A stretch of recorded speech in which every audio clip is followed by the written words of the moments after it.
Sumatera Selatan merupakan provinsi bagian ujung selatan Pulau Sumatera. Wilayah yang dilintasi jembatan terpanjang se-Asia Tenggara, pembelah salah satu sungai terpanjang di Indonesia. Provinsi yang telah maju pesat berlari bersama deru laju zaman tanpa mencabut akarnya.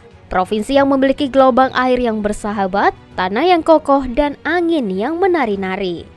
Diberkahi dengan kondisi alam yang beragam, Sumatera Selatan merupakan arena bagi siapapun untuk menjelajah, tempat mencari sumber hidup, lahan bermain, hingga belajar mengenai sejarah. Sebagai provinsi yang kaya akan sejarah dan budaya, Sumatera Selatan memiliki beragam kearifan lokal yang menjadi bagian tak terpisahkan dari identitas masyarakatnya. Salah satu kearifan lokal yang masih melekat di kalangan masyarakat, yakni tradisi bidar. Tradisi bidar menjadi salah satu aspek penting dari budaya Sumatera Selatan karena mencerminkan warisan budaya nenek moyang yang terus dijaga dan dilestarikan dari generasi ke generasi. Halo Wong Pito Galo, apa kabarnya? Kalau lihat dari latar belakang Ivo, pasti udah tahu dong, oh Ivo nih udah ada di Palembang nih, Sumatera Selatan. Ivo bakal ngajakin kita bakal jalan-jalan lihat perahu bidar tradisional yang dimana ini adalah event tahunan yang diadakan oleh pemerintah Kota Palembang untuk seluruh masyarakat Kota Palembang.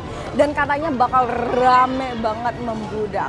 Tapi bukan cuma itu aja nih, Ivo bakal ngajakin pemirsa untuk jalan-jalan kulineran makanan khas Palembang dari olahan ikan. Apa sih? Penasaran kan? Makanya ikuti terus keseruan Ivo hari ini.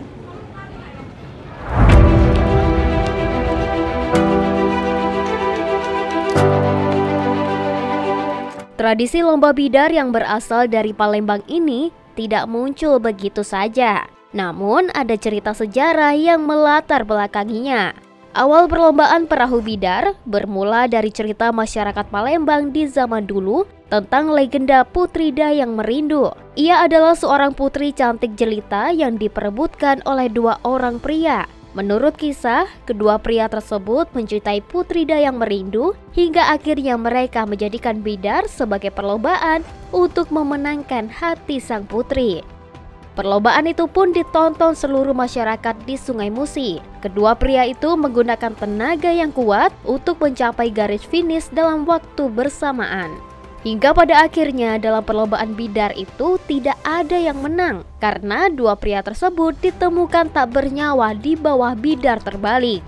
Karena tidak adanya pemenang dalam lomba tersebut, Putri Dayang Merindu pun memilih untuk bunuh diri dengan pisau beracun yang ditusukkan ke dadanya.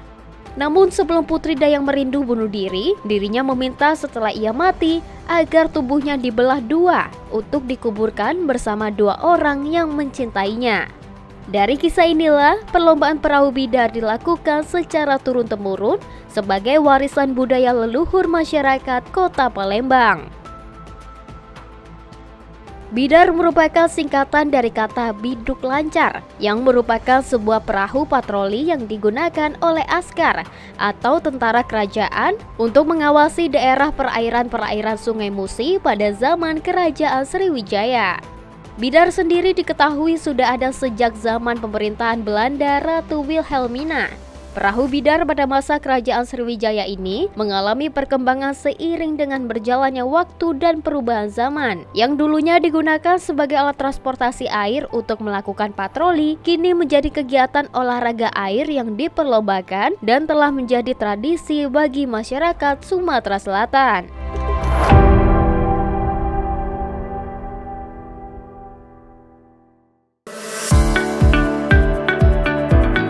Dalam tradisi lomba bidar, perahu menjadi peralatan utama untuk memperebut kemenangan. Pada umumnya, perahu bidar memiliki panjang 30 meter, lebar 1,5 meter, dan tinggi 65 cm. Secara bentuk memang sama seperti halnya perahu pada umumnya yang melengkung. Namun yang membedakan adanya ruas dengan pinggiran atau dinding perahu yang memiliki lebar 0,12 meter dan tebal 0,03 meter. Pada perahu bidar juga terdapat palangan atau tempat dudukan para pendayung yang memiliki lebar 0,5 meter dan tinggi 0,10 meter. Selain perahu, dayung juga menjadi salah satu aspek penting dalam sebuah tradisi bidar. Dayung sendiri memiliki panjang 133 cm, tangkai 83 cm, serta panjang daun 50 cm dan lebar 25 cm. Sementara untuk dayung kemudi memiliki panjang 189 cm, panjang tangkai 129 cm, panjang daun 60 cm, dan lebar 40 cm.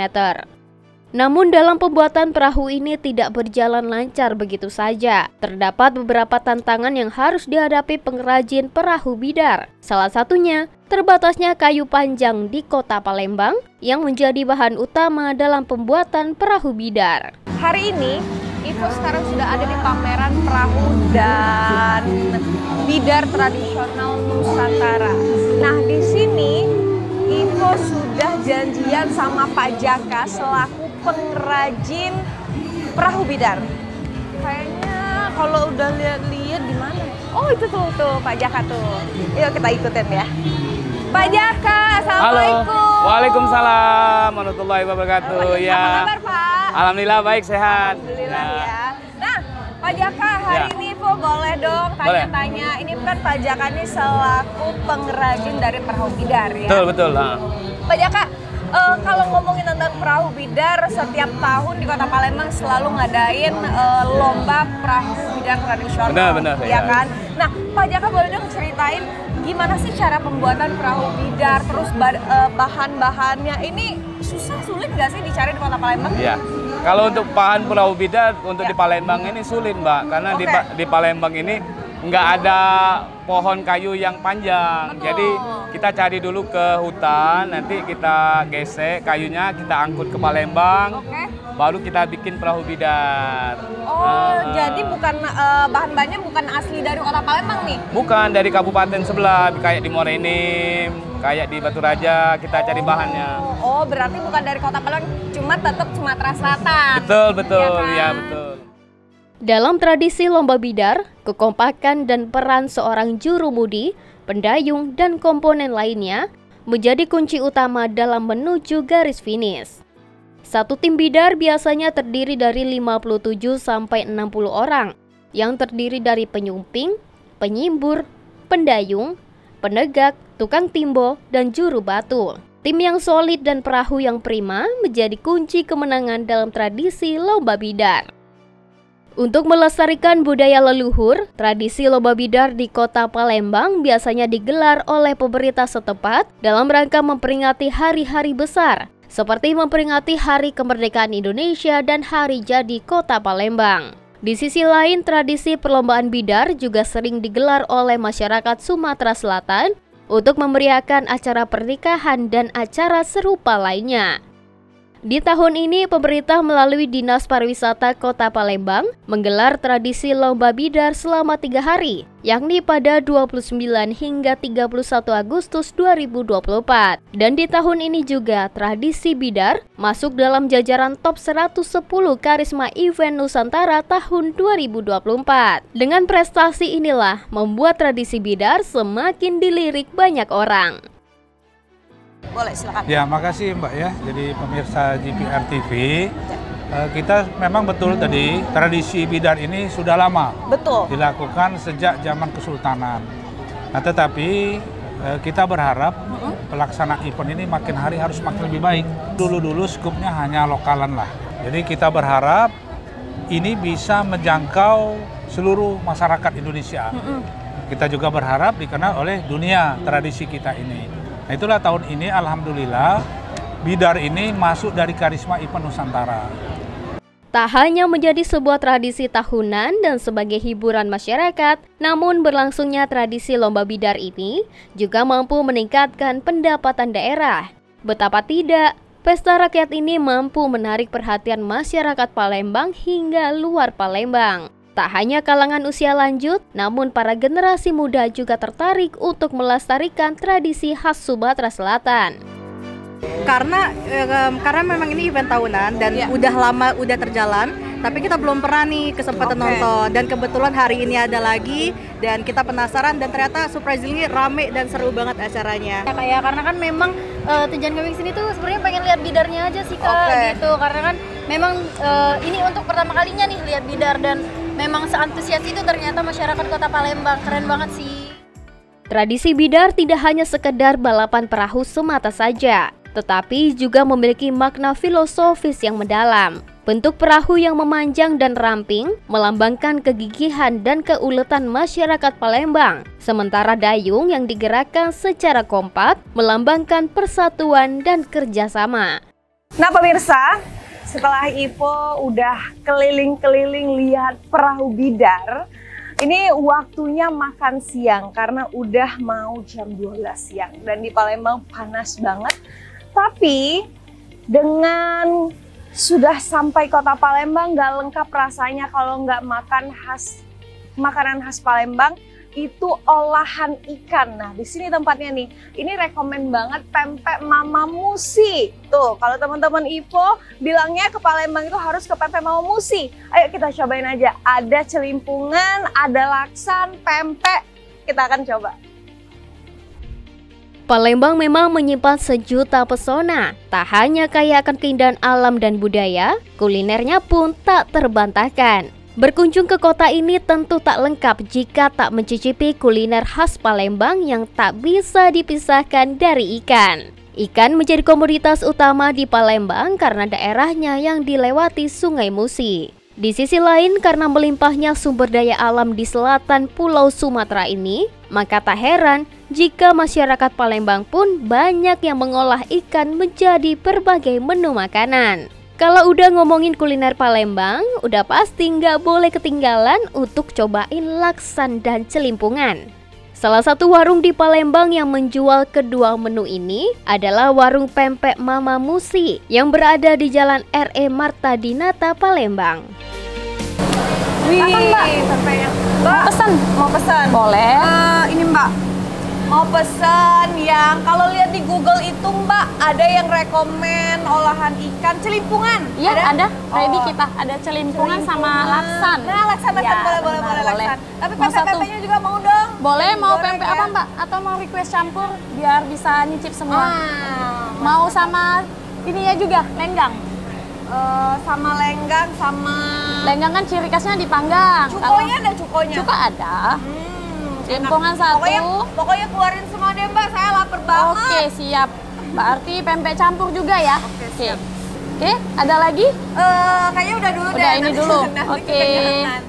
Nah pemirsa, ternyata laksan ini tidak hanya menjadi makanan khas Palembang saja, tetapi juga menyimpan sejuta sejarah di dalamnya loh pemirsa. Banyak orang menyebut bahwa laksan merupakan makanan yang berasal dari orang Tionghoa yang bermukim di kota Palembang di waktu silam. Dan konon kata laksan berasal dari bahasa Hokkien, lakson, yang berarti anak laki-laki beruntung. Nah pemirsa, istilah ini diperkuat dengan bentuk irisan laksan yang berbentuk seperti koin, melambangkan kemakmuran dan keberuntungan pada tradisi Tionghoa.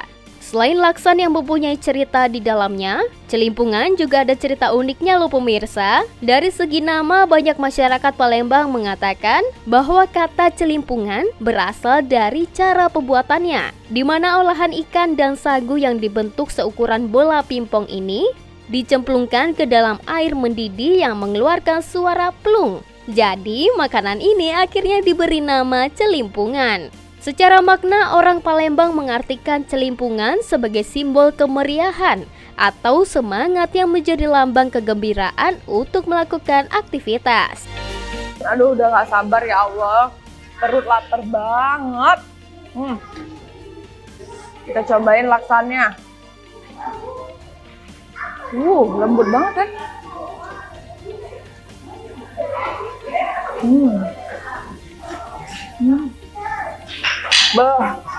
Enak banget. Suapan kedua untuk pemirsa. Laksan. The best. Ya Allah. 9/10 laksannya. 9/10. Kita cobain celimpungan.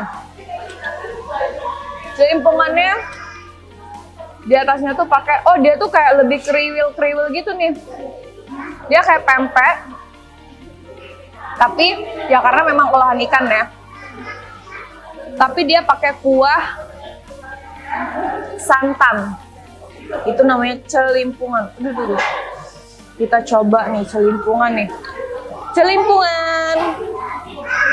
Suapan pertama untuk pemirsa.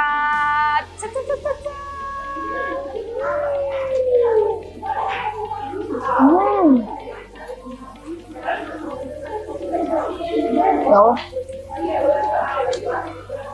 Tak bisa berkata-kata lagi. Enak banget.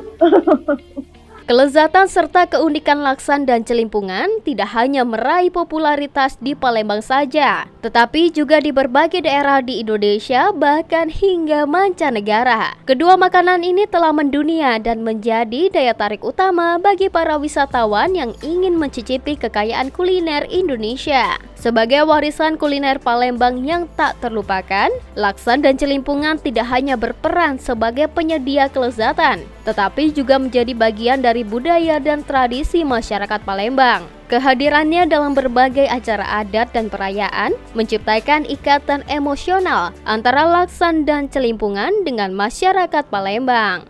Pemirsa, di episode kali ini jalan-jalan di kota Palembang memiliki banyak sekali cerita dan membuat bukti nyata bahwa kita tahu Palembang memiliki warisan budaya, kuliner yang sangat amat beragam.